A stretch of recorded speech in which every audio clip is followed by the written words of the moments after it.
via Capanema. Merci de nous recevoir dans vos bureaux. Comment vous, jeune femme brésilienne, vous êtes engagée? Quand a été le déclic? Déjà, bon, je suis une personne de gauche. J'étais de gauche au Brésil, militante, mais pas comme je suis devenue militante ici. Déjà engagée? Un milieu intellectuel, intellectualisé. Pas engagé, mes parents n'étaient pas engagés, mais j'ai fréquenté des écoles où il y avait une présence importante des familles de gauche. Et avec mes copines, j'ai suivi toutes ces transformations qui étaient dans les cadres brésiliens, la création du Parti des travailleurs. Ah, d'accord. Avec Lula en 1889. Donc j'étais dans les manifestations avec les parents de mes copines. Ah, et ça, je pense que ça, c'était peut-être le premier point qui m'a marqué. Après, pendant les années de Belo Horizonte. À Belo Horizonte, d'accord. Oui, Minas Gerais, donc je suis née à Belo Horizonte. Après, je suis venue en France très jeune. Et c'est ici, l'engagement après, avec les études aussi, cette sensibilité de faire des études en histoire et de faire une thèse en histoire, ça m'a ouvert encore une fois cette perspective. Et ensuite, un troisième temps qui était lié à mon installation dans la ville de Saint-Denis. Où j'ai pu voir peut-être ces deux temps dont vous parlez, ces deux conditions, c'est-à-dire les questions d'égalité avec un effort d'une municipalité communiste ou de famille communiste, tous les efforts faits pour les services publics de qualité que je voyais tous les jours, et aussi une population multiculturelle. Et donc cette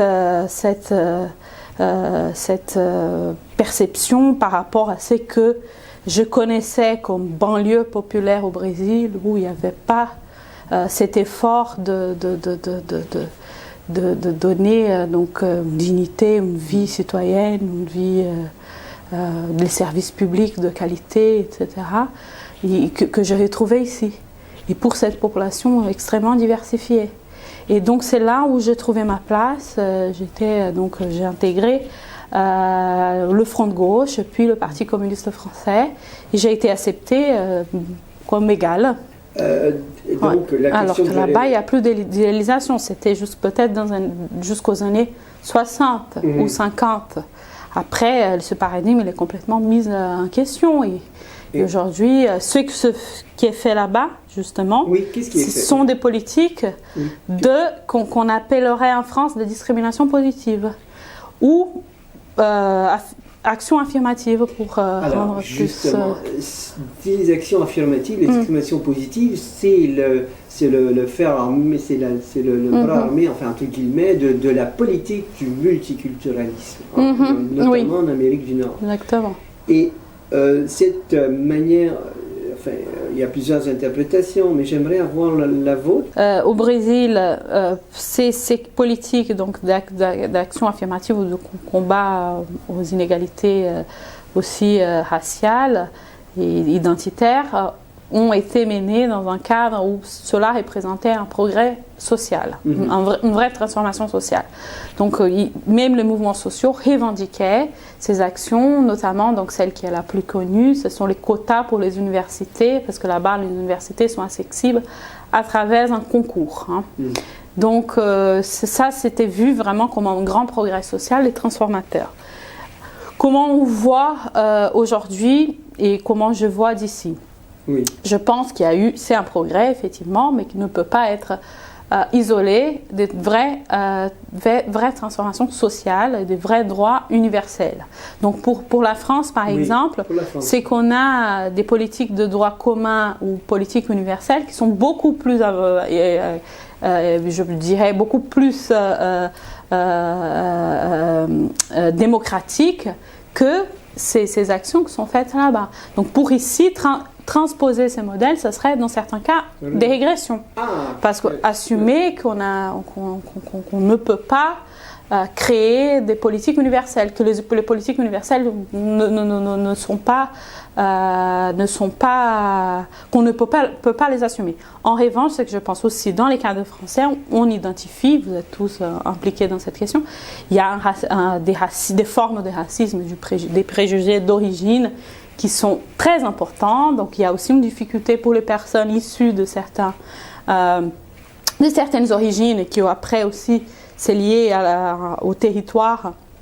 Donc notre territoire de la banlieue subit des inégalités territoriales, mais qui sont aussi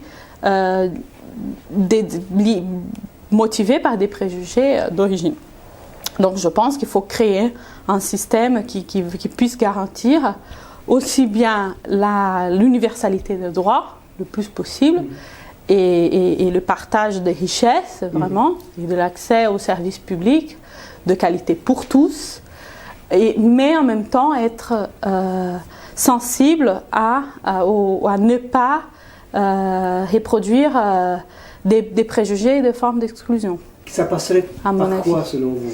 Par plusieurs choses. Bon, déjà, les mouvements sociaux sont très importants et les revendications des acteurs eux-mêmes je dirais donc par financer l'activité des associations, l'activité contre le racisme, l'activité qui va dénoncer, financer des études aussi, être vraiment dans ce débat à fond.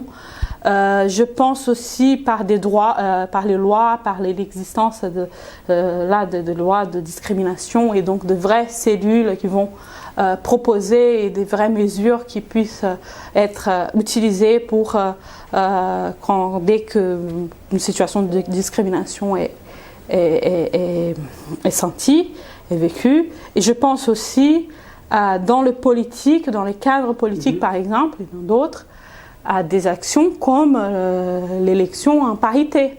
Ce qui a été fait pour notre élection ici. Moi, je suis un produit de la parité. J'ai été élue dans un cadre des élections en binôme. Et donc, il faut aussi créer des contraintes. Des contraintes, donc on commence par des contraintes sur la présence des femmes. Après, il faut voir dans les débats sociaux où sont les autres questions aussi. Et donc, cette présence des minorités va apparaître et les populations qui se sentent discriminées seront peut-être moins discriminées. Quels sont les moyens et sont les dispositifs qui existent au sein du département ou au sein des collectivités territoriales qui peuvent permettre aux jeunes du département notamment à mieux saisir des occasions qui leur sont accordées? Aux jeunes, on n'a pas, bon ici c'est le grand débat, c'est une question de compétence, parce qu'on n'a pas la compétence jeunesse. Mais la jeunesse, c'est un terme de public, un terme de citoyen de notre département.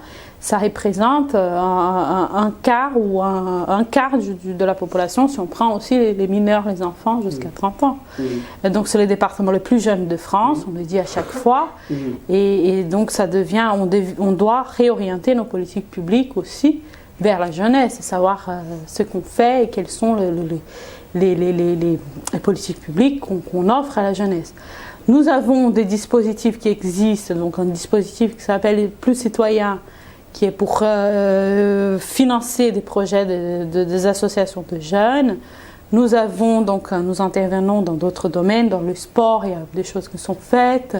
Dans le collège, beaucoup de choses qui sont faites, non au niveau uniquement des infrastructures, mais aussi le programme éducatif départemental avec plusieurs choses qui sont présentées, comme les voyages, le financement de voyages, comme des initiatives intéressantes comme celle de Jeunes contre le sexisme, faire les jeunes travailler et réfléchir et produire du matériel publicitaire ou de communication sur la question de l'égalité femmes-hommes ou entre autres plusieurs questions. Nous avons aussi donc à travers la culture des choses qui sont faites et soutenues pour les jeunes, les associations de jeunesse, le prépa à l'université Paris 8, un prépa que nous finançons pour les étudiants en première année en sciences économiques,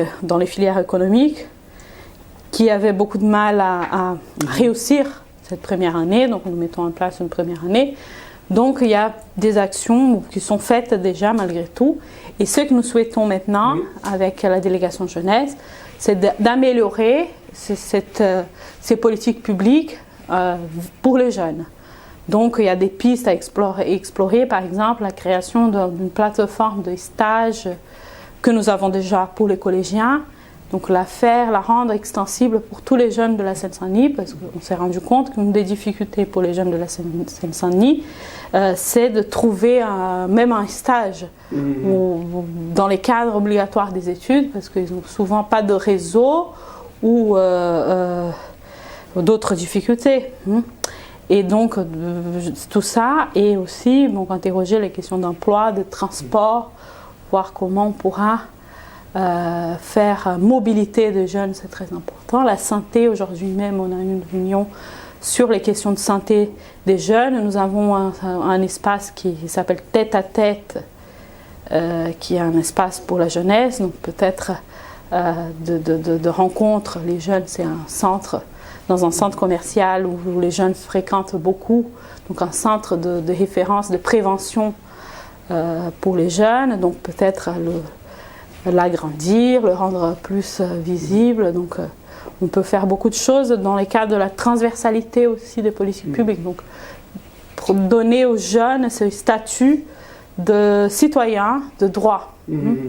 Donc un jeune devrait avoir de tel droit d'autonomie, vraiment vers l'autonomie. Vous croyez qu'ils sont assez informés de leurs droits justement à cet Non, beaucoup de choses. Là, vraiment, des choses qu'on se rend compte, c'est que une des raisons pour lesquelles ça fait souvent même des économies pour les collectivités ou malheureusement, parce que là, une des raisons pour lesquelles les gens ne sont plus en souffrance, c'est parce que c'est le non-recours aux droits. Ils ne sont même pas au courant des droits dont ils disposent. Donc ça aussi, communiquer avec les jeunes, c'est dans ce sens aussi, de les mettre, de les donner un pouvoir, c'est-à-dire le pouvoir de l'information et de savoir quels sont les droits dont ils disposent. Et il faudra donc parler à ces jeunes, aller le voir. Et dans les cadres de la Seine-Saint-Denis aussi, ce que nous lançons maintenant à partir du mois de septembre, qui est financé par le CGET, le commissariat général pour l'égalité territoriale, nous lançons un diagnostic jeunes et discrimination. Alors, parlez-vous... Et surtout emploi, accès aux droits et logement. Donc c'est une enquête qui va être et qui après nous permettra de réorienter et de proposer une politique jeunesse. Je vous remercie beaucoup, je crois que c'était une belle conclusion.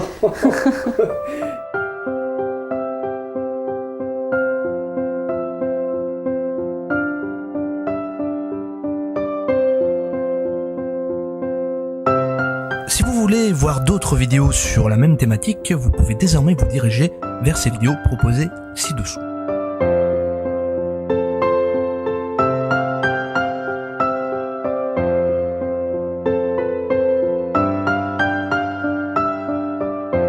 Pour voir d'autres vidéos de l'Observatoire de la diversité culturelle, vous pouvez désormais nous rejoindre sur nos pages YouTube, Facebook, Twitter, combatmagazine.org et notre site officiel.